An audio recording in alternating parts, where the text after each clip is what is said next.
Okay, so once again, we're going to be back testing with a pair this time that nobody really likes. We have, ladies and gentlemen, EURCAD. Okay, so a lot of people don't like this pair because of its volatility, because it's very choppy, because it's very rangy. So we have all types of stories regarding EURCAD, and we're going to be trying to pass a prop firm like challenge here, try to target a 10% uh, profit without losing uh, a certain percentage a day, and of course the max drawdown starting with a balance of 100,000 US dollars. And so for this will be the second episode for the backtesting series, or actually third episode for the backtesting series, and we will be looking into how we can pass a prop firm challenge again. With our confluences, we're going to be using liquidity, we're going to be using supply and demand, we're going to be using price action, we're going to be using relative strength index, and as well as volume analysis, and a bit of something that I've borrowed from one of my good friends. His name is Joseph, and we were discussing something that he's been using for quite some time now, which is the Stan Weinstein stage analysis. And he's been using that for quite some time, and for decades been very profitable, and trying to apply it now on a smaller scale, as this good friend of mine has been using this in the weekly time frame. Although we're going to be looking at the 4-hour time frame today for our entries, we're not going to be changing anything. We're just going to be enhancing our appreciation of our entry model. And so let's begin, and we start off once again in the weekly time frame. We see the price is a bit consolidative, a little bit choppy here, moving sideways. Let's make that black. And yeah, that's all I can say. I don't see any good opportunities at the moment, but I do see that there was this liquidity sweep of this high over here, and there seems to be a reaction on the weekly time frame for that, and so we're going to be taking note of that reaction and be looking for shorts here. However, we still see some liquidity highs that have not been taken. These are descending highs which contain liquidity as well, right above it. However, there still seems to be a lot of liquidity on the way down here. This also seems to be a rather strong area of, no, it's not a strong area, not really a strong area of demand over here. A lot of descending highs, ascending lows, I mean, over here that have not been swiped. If we check our fixed range volume profile from that swing low to that swing high, we see that, yeah, it's just a little bit, I don't really see much we can work with right now on the weekly, besides that reaction to that liquidity. And so let's zoom in over here on the daily time frame, and we notice that price definitely is moving down. However, I would prefer for this uh, low to be broken before I consider any shorts. So let's wait for that right now, and we're gonna try to use the 4-hour time frame now for our confluences, and yeah, let's just let it rip. Okay, so we have that close over here, a lot of descending highs situated over here. uh, yeah, maybe a retracement to that. Okay, let's just go to the 4-hour time frame real quick and see what we can infer from this. We take note that this would be that supply zone, because that was the last move up before that move down that broke market structure on the daily time frame. And so we're going to be looking at areas where price could possibly reverse from some liquidity over here, a lot of liquidity actually. So these are all good places in my opinion, but let's see what happens.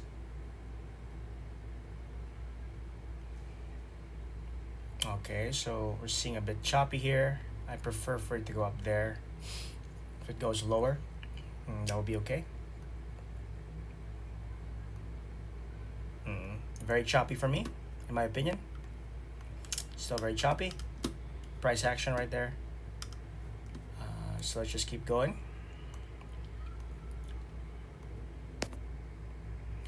Just zoom on the daily time frame and see where we are. Okay, and so we have that bearish reaction once again to liquidity that was swept over here with these highs taken out. And so that was the origin of that push down. However, I did not see my entry model, which is a change of character within a key area or key level with a high volume. So nothing much for me. All right, we're starting to see some. Okay, all right. Okay, now we're gonna use volume right now. Now this is where Stan Weinstein's stage analysis sort of gets uh, very handy in my opinion. In Stan Weinstein's stage analysis, we look at the stage 2 breakouts, and the stage 2 breakouts are when the actual buying or the actual move starts. And so we start off with sort of stage 1, which is the basing, and then we have that stage 2, which moves aggressively up, and then we have stage 3, which is sort of the accumulation, and then stage 4, which is the declining, where price goes back down in order to get back everything that it bought. Now this would be stage 1, this would be stage 2, this would be stage 3, and that would be stage 4. Now in reverse, if we look at shorts, the same thing would apply. Just invert that, and that would be the model that we'd be looking at. And what I really like and see with Stan Weinstein's stage analysis is the stage 2, which for me is the ideal area to check, or the perfect scenario or the perfect stage to check for volume analysis. And the problem is, once you start using your volume to check and you sort of overlap stages into stage 1, 2, or 3, then the volume does not become as accurate in my opinion. And so I like using stage 2 only, try to identify that within a move, and decompose that and find out exactly where in stage 2 did the most number of participants, where were they located exactly. That would be the POC in our fixed range volume profile confluence. And so we'll be checking that out. Now for this particular scenario right here, I take note of this on the daily time frame, and I notice here that this was the last high before that breakdown, which moved aggressively. And so I'm going to take note of that, as this would be stage 1 for me, and this would be stage 2. So I'm not going to be using stage 1 for any of my volume analysis, and using stage 2 only for that. And so that will be something we'll be looking at. We zoom into the 4-hour time frame. We see very clearly here the stages in Stan Weinstein's stage analysis. We have here that very strong move down over here, which for me is the area where we should be looking for our volume analysis, where we should be identifying where those participants are, where liquidity lies, and that would be the best area to place our fixed range volume profile. So if we draw from that swing high to the swing low, we see that the most amount of volume was over here. We see liquidity position here, also positioned over here, and also over there above.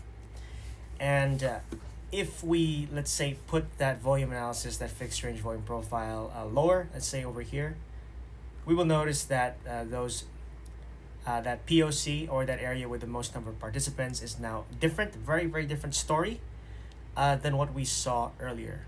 And so that is an example, a direct example of overlapping stages in volume analysis. So that's not good. It doesn't show you exactly where the participants are. And so analyzing the chart and finding out exactly where stage 2 happened is key, because then you would be you'll be able to identify where those sellers or those buyers are located really on that impulse down, where we'll be looking for high probability reversals from. And so we see that liquidity is definitely above there in that value area. And so we'll be waiting for a reaction to any one of those.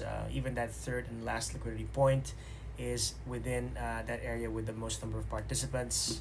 So yeah, price loves to go back there and take out those sellers before it comes lower. So let's just wait for price to come higher. Okay, so now it has taken out not just the first, but also the second liquidity high. And we're looking for entry model, which is an RSI divergence and a change of character, which is good. Let's see. Okay, and so that is a really good reaction. So first we have that push down over here, and then finally that sweep up, which took out those early sellers probably in the lower time frames, and then we have that change of character over here, which shows us that definitely there were a lot of sellers that were taken out. And we also notice one last thing, which is the icing on the cake, which is that RSI divergence.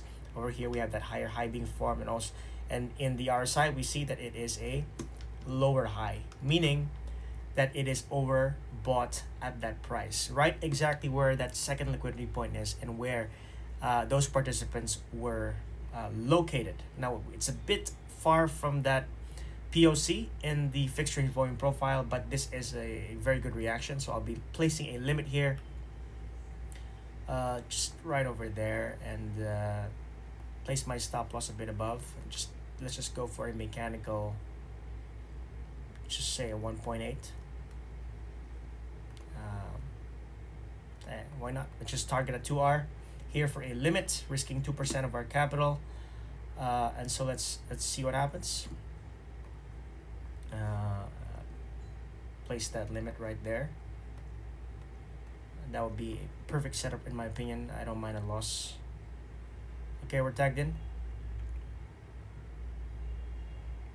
Okay, and now we have that TP hit right now. We have that 4%, actually a 3.9 to be exact, but that was a perfect example of our entry model. We have that reaction to that second liquidity point, which is in that value area where the participants are mostly satisfied, where the sellers mostly sold from, a little bit short from our POC over there, but we see that RSI divergence and that change of character within that area, which makes this a super high probability setup in my opinion. And so this in this scenario, this in itself would be the new supply zone, and yeah, these areas would be, key areas of liquidity. Let's just delete the previous liquidity points that we had over here. These would be the key areas to look for reversals from, but we'll have to wait for price action to develop further, because we have to go through all the stages. And what's really good about the Stan Weinstein stage analysis is that it segregates the market into those different stages. So those stages have to happen in that order. And so we're going to wait for all those stages to happen again, and wait for that stage 2 to happen for us to be able to ride those high probability setups. And so we're seeing,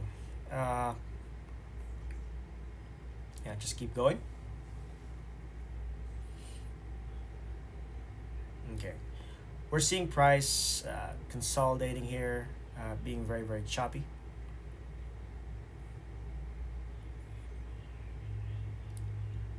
All right, it's really bad price action, and this is sort of the scenario where you're gonna want to stay away from the markets, and that is just the best practice for traders who want to do swing trading. You want to stay away from the market when it's in this stage. This is the third stage of that Weinstein stage analysis, which is the top or the bottom in this scenario, which is because we're doing shorts.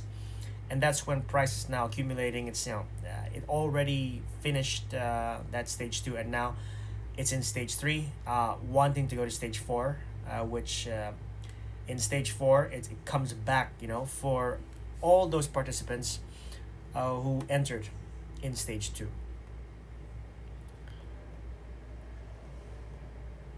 All right, so it's very choppy in my opinion. Yeah, it's basically stuck right now within this range, right over here. Yeah, it's pretty much stuck in a range right now. Let's check the daily time frame real quick. Yeah, uh, looks like a barcode. Yeah, very rangy. Let's just,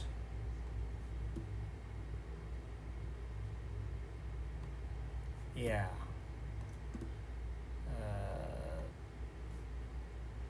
Mm-hmm.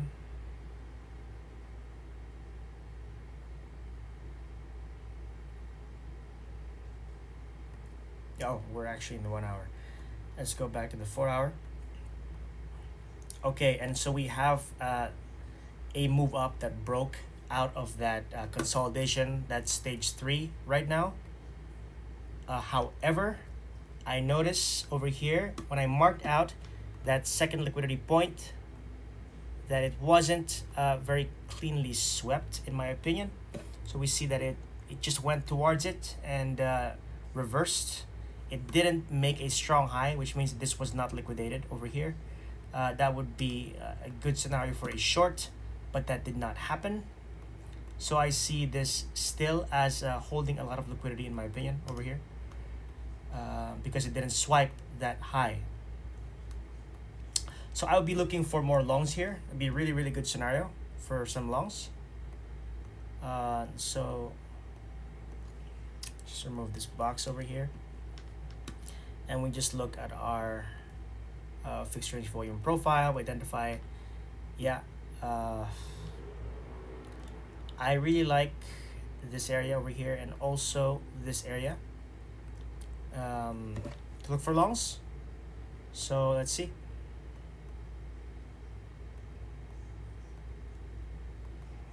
Okay, we're now in that liquidity point, but its price is very rangy. Took liquidity over there, made a strong high. This is gonna go lower. All right, so we're at that second liquidity point right now. Let's look for a change of character from there, then probably get in. Okay, we have that swipe of those early buyers. Let's see if we can get a change of character. Okay, that would be good for me. It has swiped not just the first but also the second, the last liquidity low, within, relatively within that PO's value area where those participants were. So yeah, I believe this will go higher and cleanly sweep that area of liquidity over here, which it has not swept yet. It swept this one, and now we're looking at this for a liquidity sweep, and so that will be good. I'll enter a long there directly. Enter a long over there. Place my stop loss just below it and just target. Yeah, we have a lot of just right below this high over here for 2% again for a market order. Let's get in. All right, let's see. All right, going up. Okay, TP hit right there. We're just getting started in our second trade right now. We're already in 9.47%. Yeah, and I believe this will target this liquidity point. Let's see what happens. Okay, there you go. And that was what I was waiting for. You see, price went to that area and did not sweep that cleanly. Now it has gone up there and has swept that very cleanly. And so now this would be an ideal scenario for shorts. Just zoom out a bit, and we see now we have swept all the liquidity in that supply zone over here. And if we draw our fixed range volume profile from that swing high, this was that stage two that happened right now. Let's just try to get stage two on board. There you go. And so that would be the value area. And if we notice, all the liquidity points, those two areas of liquidity, were inside that value area. And so now we have swept both of those, and now we're looking for another stage two breakout to the downside where those high probability shorts are most likely happen. And so we're looking for another short here, but with our entry model of a change of character. and then RSI divergence. So let's just check that out and see what happens. Yeah, nothing too good for me. This might just make a new high.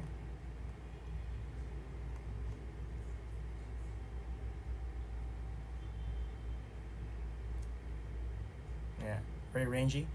I view this as a liquidity point right here. It has not swept that. Might just go higher.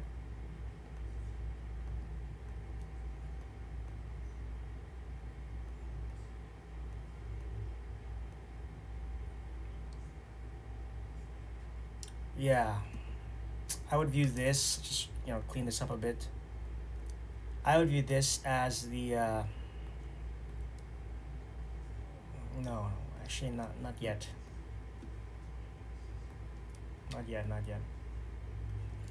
Let's just see for price to develop more.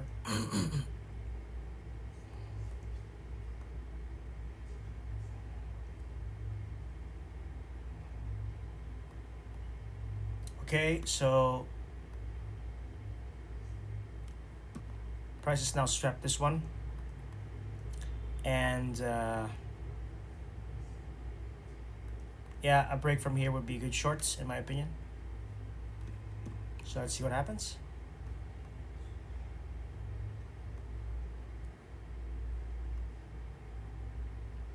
All right, I'm good to go for this. It basically reacted to that liquidity point, as I mentioned earlier. Swept that liquidity over here with this high. I'm sorry, let me just put that back. This was the last liquidity high. Swept that cleanly. So this one did not sweep it. This one actually swept it, and now we're looking for more downside. And so this would be good for me. And I'll be setting a limit for this one. Let's just target. Yeah, since we're just very close to our target. Yeah, but for the sake of being consistent, let's just target a 1.5. Yeah. See what happens. Risk a 2R for a limit over there. Yeah. All right. Let's just enter directly. Just like to enter directly right now instead, because it just swept all the liquidity. Might just not go back. Just go for a smaller risk reward because we're very close to our target. Just enter directly.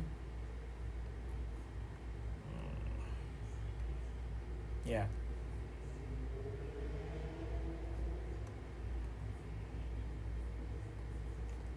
Yeah, we're good. Let's see what happens.